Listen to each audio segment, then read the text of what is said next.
Si vous faites confiance à une monnaie qui s'effondre, en fait, en quelques années, l'équivalent de 200 000 €, avec ça, vous pourrez payer une trottinette, une baguette de pain. Aujourd'hui, il faut bien avoir conscience que stocker de l'argent dans un compte en banque ou dans un placement financier, si on arrive à faire du 5 ou du 6% net, on arrive à peine à gérer l'inflation. Et donc, c'est là où l'or devient très intéressant.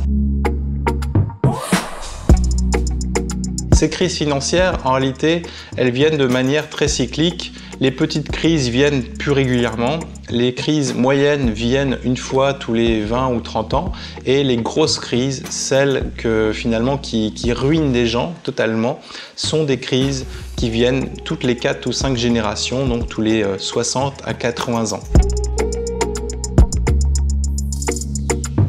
Je m'appelle Étienne Broye, je suis conseiller en gestion de patrimoine sur Angers et aujourd'hui j'ai décidé de vous parler de l'or et des métaux précieux.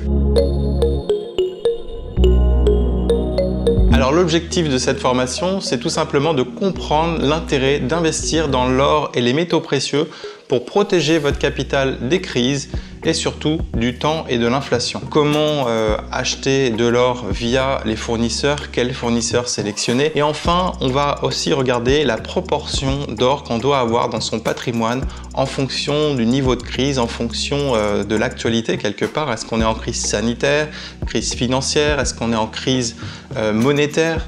Et selon le niveau de crise, vous verrez que la proportion peut varier.